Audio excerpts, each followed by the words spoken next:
jangan bebal dengan taubat, jangan abai sampai hati mati.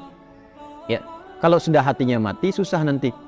Alam ya'ni lil ladzina amanu an takhsha qulubuhum li dzikrillah wa ma nazala minal wa la yakunu kal ladzina utul kitaba min fatala 'alaihimul amadu faqasat qulubuhum. Kalau sudah dapat hidayah, kata Allah di surat Al-Hadid, hadid itu besi.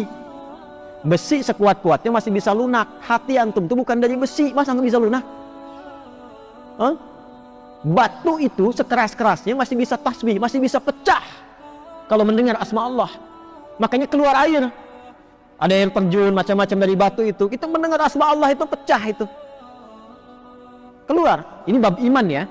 Bab iman. Kalau mau ditelusuri pakai akal silahkan. Ya. Silahkan. Kok bisa? Karena keluar air. Siapa yang perjalankan air di situ, Joni?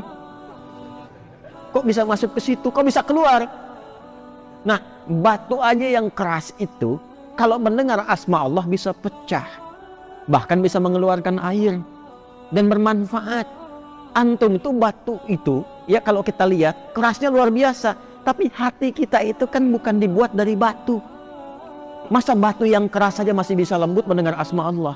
Hati Anda yang dicipta tidak dari batu, kenapa tidak bisa tersentuh? Ada apa itu? Nah, ternyata maksiat itu bisa membuat hati keras melebihi batu. Waktunya yang paling ideal bertobat diantaranya itu 10 hari pertama bulan Dzulhijjah. Karena pada saat itu rahmat Allah diturunkan. Ampun ditebarkan. Orang berbuat maksiat itu Allah berikan kesempatan yang ditunggu sampai tobat di akhir hayatnya. Makanya saya itu tidak senang mencaci orang salah. Saya paling tidak suka, ya. Misalnya mencela orang salah itu saya kurang suka. Yang salah itu diperbaiki, bukan dicela.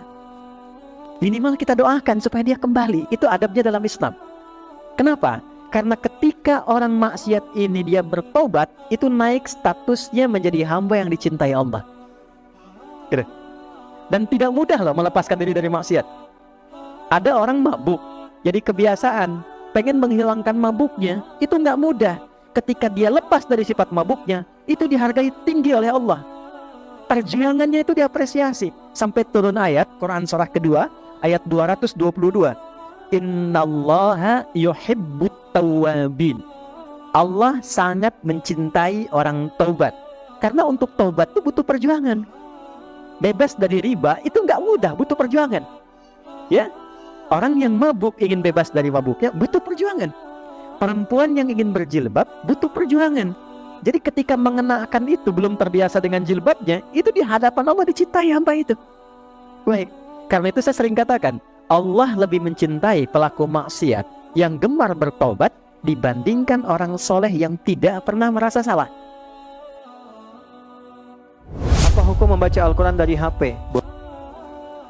Boleh? Ya, sepanjang HP-nya bukan HP curian. Oke, boleh, nggak ada masalah. Cuman babnya apakah dibaca dalam sholat, di luar sholat? Boleh. Silahkan diinstal.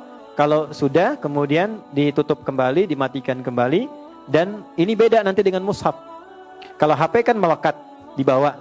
Ya, kalau mushaf kan di tempat, karena dia khusus untuk Quran saja, maka cara meletakkan, menyimpannya dan kemudian memperlakukannya berbeda. Adabnya tidak sama. Misal begini, ke toilet bawa mushaf bisa nggak?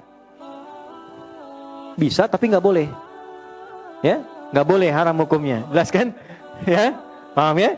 Tapi bawa handphone ke toilet boleh nggak? Boleh dan nggak terlarang. Gimana kalau isinya kan ada Qurannya? Kan nggak dibuka. Masa itikaf di toilet? Ya kan? Kan nggak dibuka, sepanjang ditutup boleh-boleh aja. Yang paling ekstrim penghafal Quran masuk toilet.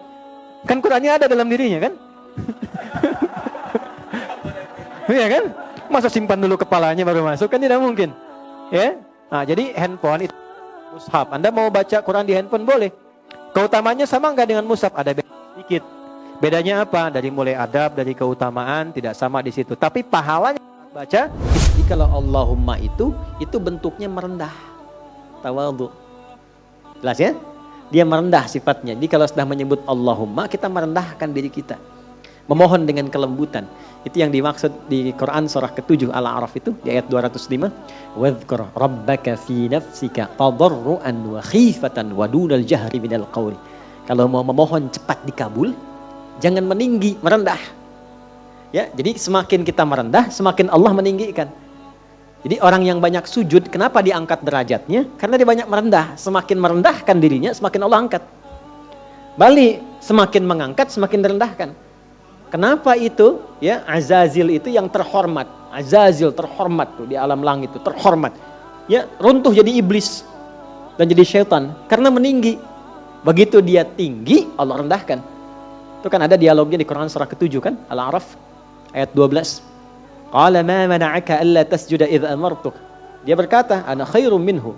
Ya, qala ana khairum minhu, khalaqtani min narin wa khalaqtahu min tin. Allah menyampaikan, kenapa engkau tidak mau hormat kepada Adam ketika aku perintahkan? Bukan masalah sujudnya. Enggak penting sujudnya kata Allah. Yang penting itu yang perintahkan saya. Kenapa enggak patuh? Maka iblis mengatakan, ya, saya lebih hebat dibandingkan dengan Adam. Bukan levelnya yang dicipta dari api, mesti hormat kepada yang dicipta dari tanah. Maka ketika dia meninggi, Allah rendahkan. Ya. Dan ketika seseorang merendah, Allah tinggikan. Maka dari itu, kalau ingin berdoa cepat dikabul, maka merendahlah di hadapan Allah.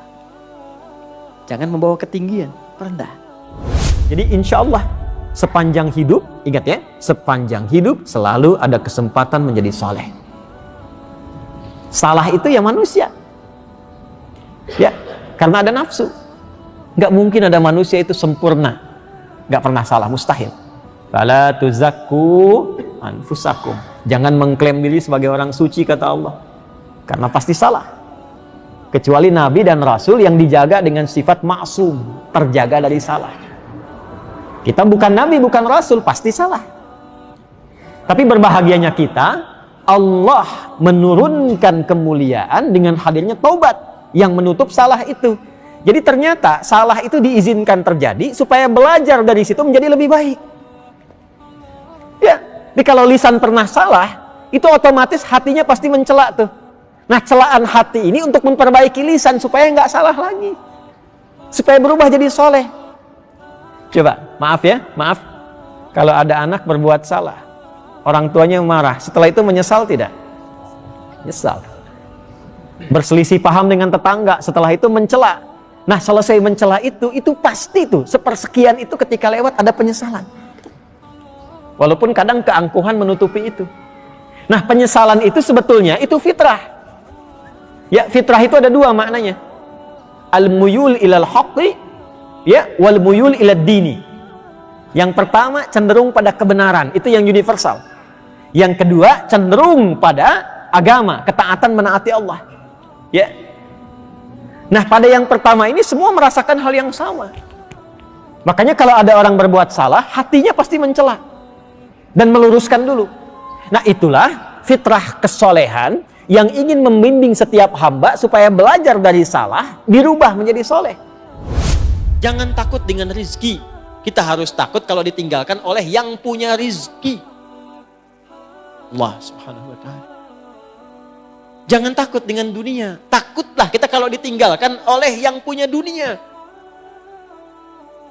Takut sama Allah ya akhi. Antum punya Allah. Gak ada yang kurang. Miliki Allah. La ilaha illallah itu tertanam dalam hati. La ilaha illallah. Merasa kita punya Allah. Kalau merasa punya Allah gak akan kekurangan antum. Yang miskin itu yang gak pernah merasa cukup. Yang gak ada Allah dalam dirinya. Maksudnya gak ada la ilaha illallah. Akhirnya semua cara ditempuh. Kalau la ilaha illallah itu semuanya dipastikan baik. Allah ridho enggak? Allah ridho enggak? Allah ridho enggak? Gak akan kekurangan. Susun dengan baik. Nah, cara nyusunnya, tempatkan dulu prioritas akhiratnya apa. Turunkan ke bumi, jadikan sebagai aktivitas. Susun rencana. Tinggal kerjakan, nunggu meninggal. Gitu aja simpel. Hidup kan cuma tinggal nunggu wafat aja. Percuma antum takut kematian, meninggal juga. Gak usah takut meninggal itu, pasti akan dialami. Yang ada itu bersiap sebelum pulang.